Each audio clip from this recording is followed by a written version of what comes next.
पश्चिम Asia इस वक्त सचमुच एक ऐसी ज्वालामुखी में बदल चुका है जिसकी लपटें सिर्फ इजराइल, अमेरिका और ईरान तक सीमित नहीं है, बल्कि पूरी दुनिया को अपनी चपेट में ले रही है। 28 फरवरी से शुरू हुई इस जंग ने अब 1 महीने से ज्यादा समय पार कर चुके हैं, लेकिन हालात थमने के बजाय और अधिक विस्फोटक होते जा रहे हैं। हर दिन नए हमले, नए बयान और नए गठबंधन इस बात का संकेत दे रहे हैं कि यह संघर्ष अब सिर्फ क्षेत्रीय नहीं बल्कि वैश्विक शक्ति संतुलन को बदलने वाला युद्ध बन चुका है। लेकिन हर संकट अपने साथ कुछ अवसर भी लेकर आता है। भारत के लिए भी यह जंग जहां कई चुनौतियां लेकर आई है, वहीं कुछ ऐसे रणनीतिक फायदे भी सामने आए हैं जो लंबे समय में भारत की स्थिति को मजबूत कर सकते हैं। ऐसे ही 7 फायदों के बारे में जानेंगे इस वीडियो के जरिए। नमस्कार, मैं दिशा हटवार और आप देखना शुरू कर चुके हैं नव भारत लाइव।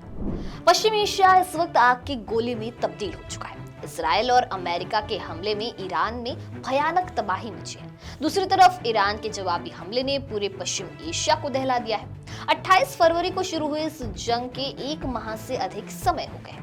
फिलहाल इस जंग के खत्म होने के कोई ठोस आधार नहीं दिख रहे हैं। ईरान ने स्ट्रेट ऑफ हॉर्मुज को बंद कर दिया है। दुनिया में कच्चे तेल की कीमत 50 से 60% तक बढ़कर $115 प्रति बैरल को पार कर गई है। इस कारण पूरी दुनिया भयंकर महंगाई की चपेट में आती दिख रही है। इन सभी चुनौतियों से भारत भी दो चार हो रहा है। बावजूद इसके ईरान के साथ इजराइल अमेरिका की जंग में भारत को कुछ फायदे दिख रहे हैं। अमेरिकी बादशाहत को चुनौती। इस जंग की सबसे बड़ी उपलब्धि यह है कि आज दुनिया यूनिपोलर नहीं दिख रही है। चंद दिनों पहले तो तमाम सामरिक मामलों के जानकार यही कह रहे थे कि अमेरिका दुनिया का एकमात्र बादशाह है। राष्ट्रपति डोनाल्ड ट्रंप अपनी हरकतों से दुनिया में यह संदेश फैलाने में करीब करीब सफल हो गए थे। ईरान पर हमले से चंद दिनों पहले वेनेजुएला के राष्ट्रपति को उठवाने की उनकी हरकत से यह बात और पुख्ता हो गई। लेकिन ईरान जंग ने अमेरिका और इजराइल के गुरूर को तोड़ दिया है। ईरान में भारी तबाही मचाने के बावजूद आज की तारीख में अमेरिका इस जंग में जीत का दावा नहीं कर सकता है। नाटो के सदस्य देशों ने खुलेआम अमेरिकी बादशाहत को चुनौती दी है। कई सदस्यों ने खुलेआम अमेरिकी नीति की आलोचना की। कुल मिलाकर अमेरिकी बादशाहत को चुनौती कहीं न कहीं भारत के लिए अच्छी बात है, वरना हर छोटी बड़ी क्षेत्रीय से लेकर वैश्विक मुद्दों पर अमेरिका अपनी टांग अड़ाने से बाज नहीं आता था। बीते कुछ वर्षों में हमने इसका नजारा बांग्लादेश, म्यांमार और यहाँ तक कि भारत पाक के रिश्तों में भी देखा है। डोनाल्ड ट्रंप हुए कमजोर। ईरान के साथ जंग के कारण अमेरिका की राजनीति में डोनाल्ड ट्रंप की लोकप्रियता तेजी से घटी है। बीते दिनों अमेरिका में नो किंग प्रोटेस्ट की सफलता ने उनके गुरूर पर वार किया। इसके बाद से इस जंग को लेकर अमेरिका के रुख में काफी नरमी आई है। डोनाल्ड ट्रंप का कमजोर पन्ना भारत के लिए काफी अहम है। अमेरिकी सत्ता की ताकत का असर डोनाल्ड ट्रंप पर सिर चढ़कर बोल रहा था। वह बात बात पर भारत को लेकर बयान दे रहे थे। भारत पर उन्होंने भारी टैरिफ लगाया था। रूस से तेल नहीं खरीदने को लेकर दबाव बनाया था। इससे भारत के सामने कई तरह की परेशानियां। लेकिन ईरान जंग के कारण डोनाल्ड ट्रंप की लोकप्रियता और उनके अप्रूवल रेटिंग में गिरावट ने नैतिक तौर पर भारत को ताकत दी है। ईरान के साथ फिर शुरू हुआ तेल का कारोबार।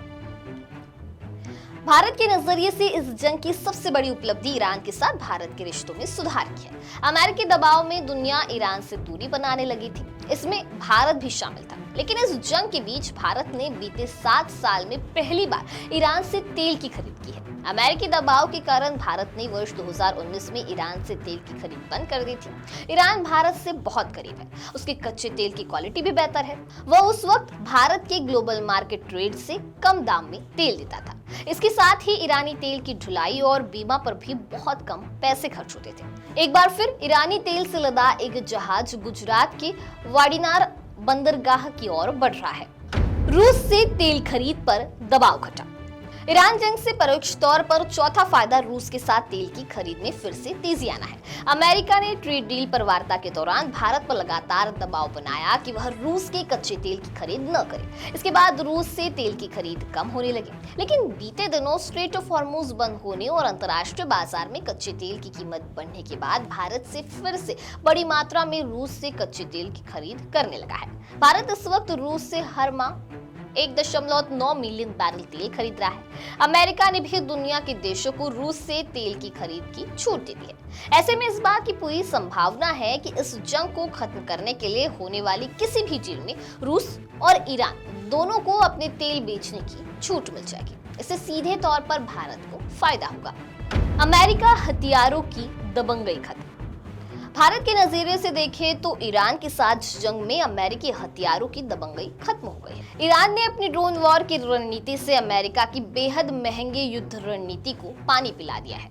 इस जंग में अमेरिकी डिफेंस सिस्टम थार्ड और पैट्रियट बुरी तरह नाकाम साबित हुए हैं। इतना ही नहीं, उसका सबसे आधुनिक 5th जेन फाइटर जेट AS-35 और AF-22 भी कुछ खास असर नहीं दिखा पाए। ये सभी अमेरिकी हथियार ईरान की ड्रोन वॉर की तकनीक के सामने मेमने साबित हुए।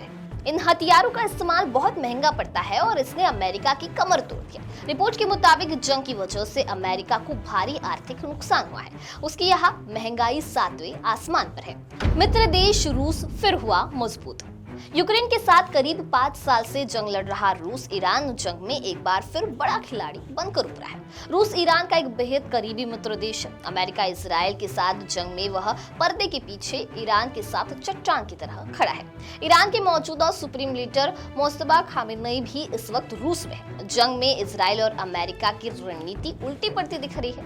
ईरानी ड्रोन वॉर तकनीक में अमेरिका के बड़े बड़े हथियार अप्रभावी साबित हुए हैं। इस बीच रूस का कद बढ़ गया है। रूस अपने कच्चे तेल से दुनिया की जरूरत पूरा कर रहा है। उसके पास खूब डॉलर आ रहे हैं। इसी दम पर क्यूबा में उसने अमेरिका को सीधे चुनौती दी है। राष्ट्रपति व्लादिमीर पुतिन ने करीब 7.5 लाख बैरल तेल से भरा जहाज क्यूबा भेजा है। यह सीधे तौर पर अमेरिका को चुनौती है। अमेरिका ने क्यूबा की नाकेबंदी कर रखी थी। इसके बावजूद रूसी जहाज का क्यूबा पहुंचना यह दिखाता है कि इस वक्त अमेरिका वैश्विक मंच पर बैकफुट पर है। रूस का मजबूत होना दुनिया में शांति संतुलन के लिए बेहद जरूरी है। भारत और रूस बेहद करीब दोस्त है और दोनों देशों के बीच गहरे सामरिक रिश्ते हैं। संयुक्त राष्ट्र का कमजोर होना। ईरान जंग की सबसे बड़ी कीमत संयुक्त राष्ट्र ने चुकाई है। अमेरिका और इजराइल ने जिस तरह से संयुक्त राष्ट्र को ठेंगा दिखाते हुए ईरान पर हमला बोला, उससे वैश्विक पंचायत की विश्वसनीयता और जरूरत बुरी तरह प्रभावित हुई। भारत लंबे समय से संयुक्त राष्ट्र में सुधार की वकालत करता रहा है। ईरान जंग ने एक बार फिर साबित कर दिया है कि मजबूत मुल्कों के लिए संयुक्त राष्ट्र एक कागजी शेर से ज्यादा कुछ नहीं है। ऐसे में संयुक्त राष्ट्र की जरूरत और उसकी संरचना को लेकर दुनिया में फिर से बहस छिड़ेगी और भविष्य में कोई सहमति बनती है तो निश्चित तौर पर भारत जैसी उभरती वैश्विक ताकत की आवाज को जगह मिलेगी, जो भारत के नजरिए से एक अहम बात है। पश्चिम एशिया की यह जंग सिर्फ एक क्षेत्रीय संघर्ष नहीं बल्कि एक वैश्विक बदलाव का संकेत है। अमेरिका की घटती पकड़, रूस और ईरान का उभरना और नए गठबंधनों का बनना, ये सभी मिलकर एक नई विश्व व्यवस्था की ओर इशारा कर रहे हैं। ऐसे में इन तमाम चीजों को लेकर आपकी क्या राय है, हमें कमेंट सेक्शन में जरूर बताइए। वीडियो पसंद आया होगा तो इसे लाइक और शेयर करना ना भूलें और ऐसे ही तमाम अपडेट से जुड़े रहने के लिए बने रहे नव भारत लाइव के साथ।